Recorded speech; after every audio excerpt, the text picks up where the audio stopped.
इस इंडिया गठबंधन और महागठबंधन के जितने भी दल हैं, जिनके कार्यकर्ता मैं देख रहा हूं मैदान में तो है ही, पटना के चारों तरफ और पटना की सड़कों पर मुझे दिखाई दिए हैं, जिन्होंने चुनाव शुरू होते ही ऐलान कर दिया है कि अगर उत्तर प्रदेश 80 हराओ का नारा दे रहा है, अगर उत्तर प्रदेश 80 हराओ का नारा दे रहा है, तो बिहार भी पीछे नहीं है। 40 हराओ का नारा यहां से भी निकल करके जा रहा है। और अगर यूपी और बिहार मिलकर के 120 सीट हरा देंगे तो भारतीय जनता पार्टी का क्या होगा। मैं अभी सुन रहा था, हमारे कम्युनिस्ट पार्टी के नेता ये कह रहे थे कि समुद्र मंथन हुआ था कभी। समुद्र मंथन हमारे सभी लोगों को पता है, समुद्र मंथन के दौरान क्या हुआ है।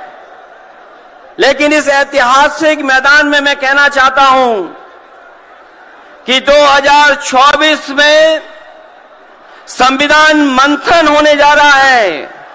एक तरफ वो लोग हैं जो संविधान बचाना चाहते हैं, संविधान के रक्षक हैं, और दूसरी तरफ वो लोग हैं जो संविधान के भक्षक हैं, संविधान को खत्म करना चाहते हैं। मैं जब बिहार आया हूं आपके बीच में, जब मैंने अखबार उठा करके देखा तो एक युवती ने जान दे दी।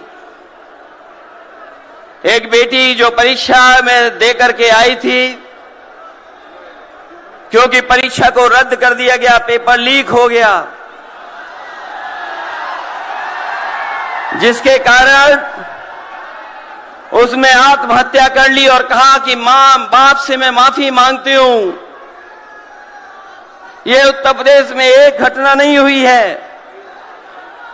उससे पहले भी कई नौजवानों ने, जिनको नौकरी नहीं मिली, उन्होंने अपनी जान दे दी। जिस शेष से मैं चुन करके आता था, वहां भी एक ब्रजेश पाल बेटे ने, हमारी आपकी उम्र से कम उम्र, उस नौजवान ने पढ़ी लिखी डिग्री जो थी, उन डिग्रियों को जला करके और आत्महत्या कर ली।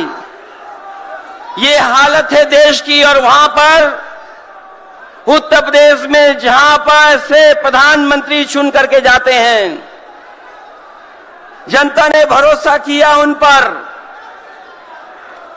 उनको बहुमत दे दिया, लेकिन डबल इंजन की सरकार ने बेरोजगारी दी है।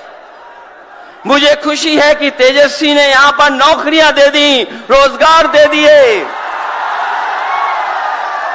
और हम तो वहां 60 लाख बच्चे जिनको पेपर नहीं लिख पाए, उनका हिसाब किताब लगाते हैं। उनका अगर हम बड़ा परिवार न माने, केवल 3 सदस्य परिवार के माने, बेटा और मां बाप, तो 60 का गुणा 3, 1 करोड़ 80 लाख वोट, और 1 करोड़ 80 लाख लोगों को अगर हमने भाग दे दिया 80 लोकसभा से, तो केवल उत्तर प्रदेश में 2,25,000 हर लोकसभा में वोट कम हो गया है। लेकिन तेजस्वी ने बिहार में पलट करके दूसरा काम किया। अभी 3 लाख नौकरी दी, हिसाब लगा लो कितने परिवारों का जीवन बदला। और सोचो 10 लाख नौकरी मिल जाती तो कितना परिवारों का भविष्य बदल जाता। इसलिए जो लोग कहते हैं कि परिवार वाले हम लोग हैं, ये जो आरोप लगाते हैं परिवार वाला आरोप हम लोगों पर, मैं उन भारतीय जनता पार्टी के लोगों से कहना चाहता हूं कि भारतीय जनता पार्टी इस बात संकल्प ले कि किसी परिवार वाले को टिकट नहीं देंगे, और संकल्प ये भी ले कि किसी परिवार वाले से वोट मांगने भारतीय जनता पार्टी के लोग नहीं जाएंगे। मैं तो ये जोश देख रहा हूं यहां मैदान में, ये जो जोश दिखाई दे रहा है यही बदलाव लाएगा, यही भाजपा को हटाएगा। जब जोशीले नौजवान मिल जाते हैं तो बड़े बड़े लोगों का तख्त हिल जाता है। तो इस बार उन्हें आप बाहर करोगे कि नहीं करोगे? पहली सूची बीजेपी की आ गई, उस सूची में बिहार बाहर है, बिहार नहीं है उसमें। इसलिए बिहार से वो बाहर जाने वाले हैं, यूपी वाले भी बाहर कर रहे हैं उन्हें। इसलिए मैं आप सबका धन्यवाद देता हुआ और आदरणीय लालू प्रसाद यादव जी का मैं विशेष धन्यवाद दूंगा कि जो इस रैली में पधार करके न जाने कितने लोगों का मनोबल बढ़ाने का काम कर रहे हैं। न केवल यूपी के लोगों का, बिहार और देश के लोगों का मनोबल बढ़ा रहे हैं। और जो तकलीफ और परेशानी उन्होंने जीवन में देखी है वो राजनीतिक देखी है।